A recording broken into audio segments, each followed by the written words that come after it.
Hey, it's Mega, aka the Art Messiah, here to save you from your art sins.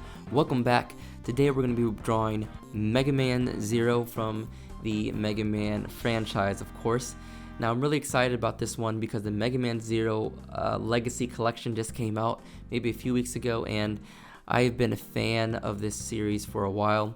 I've completed Mega Man Zero 2, but I haven't finished any of the other games, so I can't wait to get my hands on this game. But in the meantime, I figured we could learn to draw Mega Man. So grab your pencil and grab your paper, and we'll be right back to show you how.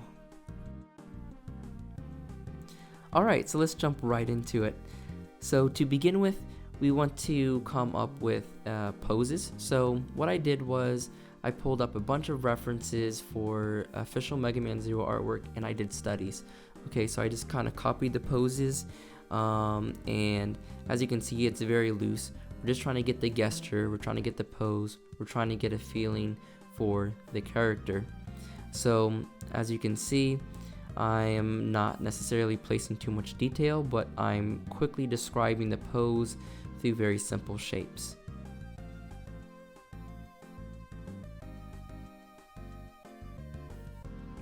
Okay, so once we've done some studies, now it's time to create our own pose. So again, using those very simple shapes, let's try to imagine what this pose is going to look like and draw it on the piece of paper with our simple shapes. You can go ahead and copy what I'm doing here. I like to use a lot of circles and a lot of ovals while I define stuff. And then I go through and kind of adjust a little bit. I nudge it a little bit until proportions look a little bit better. And as you can see, I'm not adding detail. I'm not adding detail into the hands. I'm not adding detail into his helmet. I'm just getting the important parts of the pose first. Okay, so once we feel comfortable with the pose, we're going to go ahead and start blocking in some color. I like to block in the dark colors first, so I do his arms and his legs. So go ahead and kind of drop in some dark colors for the arms and the legs. And then I go through with a lighter color and I add in some more details into his arms and his chest piece and some of the other key elements that he has on for his character design. He has a really cool character design. I really like it.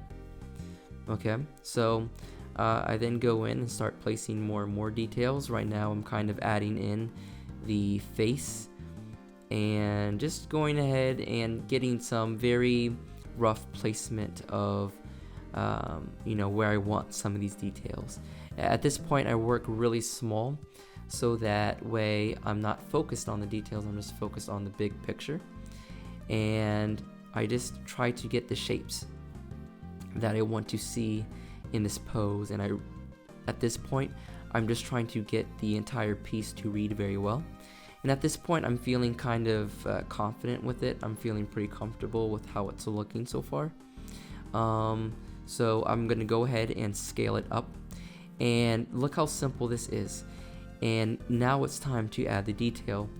And basically what I do is I go ahead and take a brush and I use a darker color and start to add in certain details here and there, details for his fingers, details for the sword, some lines to show that there's texture on his armor. And so we're just kind of going through, fixing things up a little bit, adding some more detail in.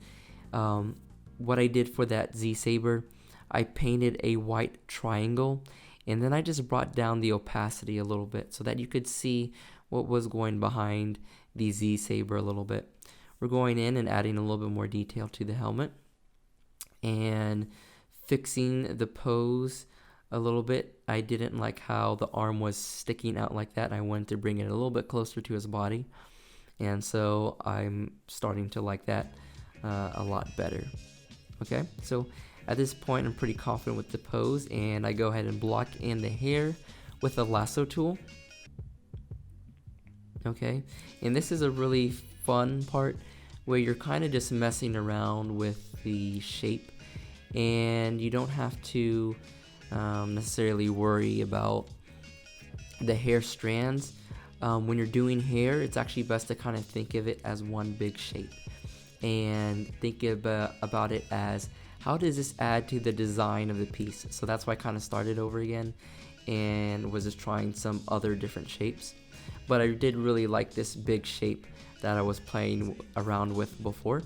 So I go in and start adding in just a few like strands here and there just to give it volume. Okay, so the style that I'm working in is very simple, and so I want to keep everything simple.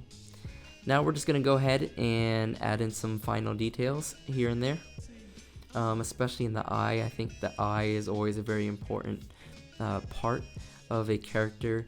That's where we really get to see, and feel who this character is. So I really like to spend some time making the eye really pop.